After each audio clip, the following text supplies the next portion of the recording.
और भोले बाबा की पूजा करेंगे।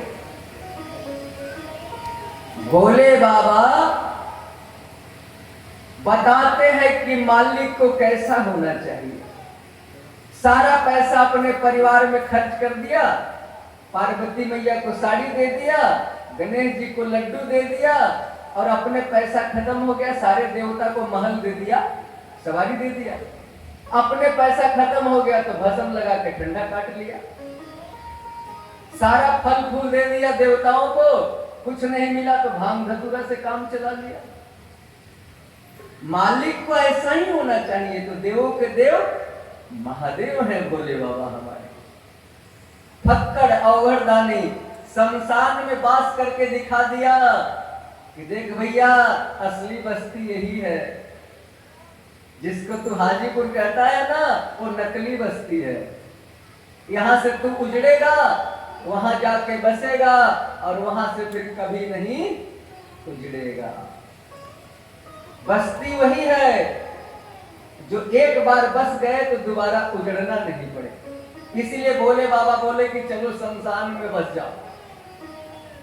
भस्म लगा के दिखाया कि देख भैया, जिंदगी एक मुट्ठी राख में बदलने वाली है, अहंकार मत कर, क्योंकि तू भी एक मुट्ठी राख में बदलेगा। तो आज हम भोले बाबा को मनाएंगे। तो छोटी सी कथा भोले बाबा का। कथाएं तो अनेक है भोले बाबा के बारे में। तो भोले बाबा का विवाह ठीक हो गया पार्वती मैया से। सारे देवता बाराती बन के एकदम तैयार होके आ गए, कुर्ता पैजामा धोती पहन के।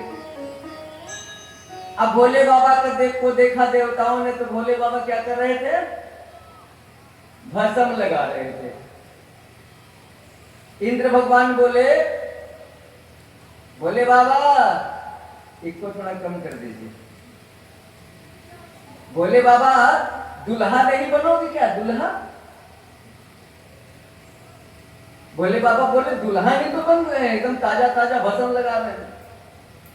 बोले हाय राम, इस रूप में जाओगे दुल्हा बन के? भोले बाबा बोले, भैया हम तो डुप्लीकेट चेहरा नहीं रखते। जो असली है, जो हर दिन करते हैं, वही आज तैयार होके जाएंगे। सारे देवताओं ने आपस में मीटिंग की कि भोले बाबा के साथ ही बाराती जाओगे तो नाश्ता भी नहीं मिलेगा। चलो पहले चलते हैं, कुछ नाश्ता पानी करके, भोजन वोजन करके तैयार रहेंगे, आगे जो होगा सो देखा जाएगा। सारे देवता चले गए भोले बाबा को छोड़ के। भोले बाबा कहे, अच्छा देवताओं कोई बात नहीं, हम अपना बारात दूसरा तैयार करेंगे। एक प्रेत को भोले बाबा बोले, ऐसा करो, तुरंत खबर दो, हिंदुस्तान में जितने भूत प्रेत डाकनी पिचासनी है सबको इकट्ठा करो, सबको बाराती लेके चलेंगे।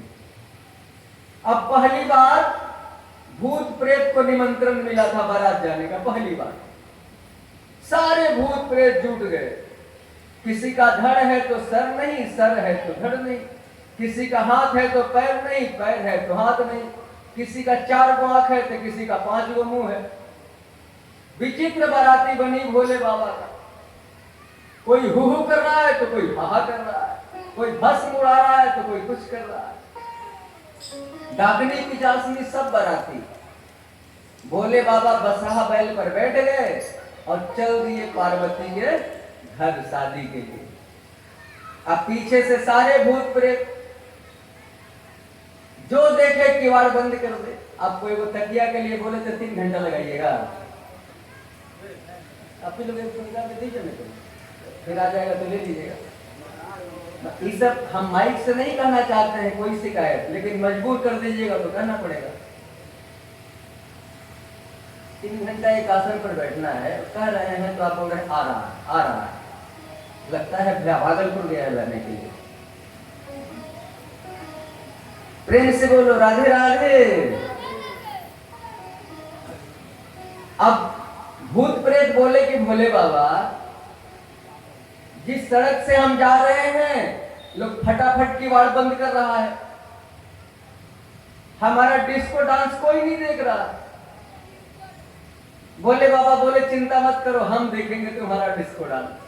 अब भोले बाबा बैल पर बैठे बैठे पीठ को आगे कर दिया, मुंह पीछे कर दिए। ऐसा दूल्हा देखे हो बारात जाते हैं, बोले खूब नाचो हम देखेंगे। बाराती पहुंची, पार्वती मैया का विवाह हो गया। तो जब दुल्हन चलती है ससुराल ना, तो मन में भर रास्ते सोचते जाती है, भर रास्ते हमारा ससुराल ऐसा होगा, हमारा पति ऐसा होगा, हमारी सास ऐसी होगी, हम उसके साथ ऐसा व्यवहार करेंगे, उसके साथ ऐसा व्यवहार करेंगे। कोई भी दुल्हन हर रास्ता सोचती जाती होगी। अब एक शमशान घाट आया, बरगद का पेड़ था। अब भोले बाबा ने अपने बसहा को रोक दिया। भवानी बोले अरे भोले बाबा चलो ना अपने ससुराल, हम अपने ससुराल चलेंगे, चलो अपने घर। भोले बाबा बोले यही तो हमारा घर है। हाय राम, यही तुम्हारा घर, वो बरगद का पेड़, शमशान का घाट, क्यों मजाक करते हो भोले बाबा, चलो ना अपने घर। भोले बाबा बोले भवानी सच कहते हैं, हमारा घर तो यही है। उतरना पड़ा भवानी को, और सारा मनोरथ भवानी का चकनाचूर हो गया। भवानी जिद की तो भोले बाबा बोले कि भवानी हमारे नसीब में महल नहीं है। भवानी बोले कि सबका किस्मत बनाने वाला यदि बोले कि हमारे नसीब में महल नहीं है, क्यों मजाक कर रहे हो, एक महल बनाओ। भवानी के जिद करने पर सोने की लंका बनी भवानी के लिए। गृह प्रवेश का दिन आया, सारे देवता निमंत्रण में आए गृह प्रवेश का भोज खाने।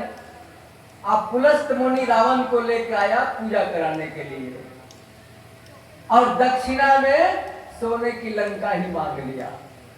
जिस घर का पूजा कराने आया था उसी घर को दक्षिणा में मांग लिया। भोले बाबा बोले भवानी चलो उसी घर में शमशान घाट। अब भवानी को आना पड़ा उसी घर में। एक दिन भवानी बोली भोले बाबा कम से कम एक झोपड़ी बना दे, औरत है, पर्दा चाहिए। तो भोले बाबा बोले फिर वही बात, हमारी बात नहीं मान रही हो, फिर वो झोपड़ी बनाने क्यों कह रही हो। कोई बात नहीं, बना देते हैं। भूत प्रेत को बोले कि एक झोपड़ी बना दो। अब बैरागी भोले बाबा, वो तो फक्कड़ है, अवघड़दानी है। अब भूत प्रेत खुश होकर के वही बांस बल्ला सब नहीं था किनारे में, उसी को उठा करके झोपड़ी बनाना शुरू कर दिए। झोपड़ी बनने को बिल्कुल तैयार जब हो गई, एक दो बंधन बाकी था, और तब तक देव ऋषि नारद जी आ गए। अरे भोले बाबा क्या कर रहे हो। भोले बाबा बोले कि भवानी के लिए झोपड़ी बना रहे हैं। भोले बाबा को नारद जी बोले भोले बाबा पता नहीं पंचक चल रहा है, पंचक, अब पंचक में बंधन नहीं बांधना रह जाता, तू झोपड़ी बना दिया। पंचक में बंधन नहीं बांधा जाता है। अब तो नारद जी कह के चले गए, घर तो बनकर तैयार हो गया। भोले बाबा भवानी से बोले भवानी हम पंचक के पास जा रहे हैं, यदि मान जाएगा तो हम लोग इस घर में रहेंगे, और नहीं मानेगा तो हम वहीं से डमरू बजा देंगे, तुम घर में आग लगा देना। भवानी बोली मनाने का प्रयास करना भोले बाबा। भोले बाबा पंचक के पास गए। पंचक जोरदार खातिरदारी की भोले बाबा की, महादेव आ गए हमारे यहाँ, हम तो बड़ भागी हैं। तब भोले बाबा से पंचक बोला भोले बाबा कैसे आना हुआ। तो भोले बाबा बोले कि तुम्हारे नक्षत्र में, तुम्हारे तिथि में एक झोपड़ी मैंने तैयार कर दिया, कहोगे तो झोपड़ी में रहेंगे, नहीं कहोगे तो आग लगा देंगे, नहीं मानोगे तो। पंचक बोला भोले बाबा, किसकी मजाल की आपकी बात ना माने। भैया हम तो मान गए, लेकिन जो वेद कहता है कि पंचक में बंधन नहीं बांधना चाहिए, वो शास्त्र मान जाए तब ना। भोले बाबा बोले कि तुम्हारी ही तो बात शास्त्र में है, जब तुम मान गए तो शास्त्र मान गया। पंचक बोले भोले बाबा हम तो मान गए। जब भोले बाबा जाने लगे तो पंचक बोला भोले बाबा आपका काम हो गया। हाँ भाई हो गया भाई, तो हमारी भी एक इच्छा पूरी कर दो। क्या इच्छा है तुम्हारी पंचक बोलो। तो भोले बाबा आप जो एक पैर पर खड़ा होकर नाचते हो डमरू बजा के, जरा एक झलक दिखा दो ना।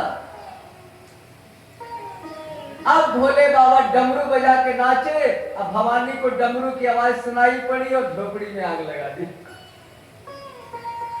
जब भोले बाबा आए तो कहे भवानी तूने क्या कर दिया। तो आप ही ने तो कहा था कि डमरू बजाएंगे तो आग लगा देना। भोले बाबा ने माथे पर हाथ रख ली, भैया शास्त्र में जो लिखा हुआ है वो टल नहीं सकता। पंचक ठीक ही कहा था कि हम तो मान जाएंगे, पर वेद मानेगा तब ना। इसीलिए आप लोगों से निवेदन है कि रास्ता छोड़ के मत चलो, रास्ता पकड़ के चलोगे मंजिल मिल जाएगी। और जवानी के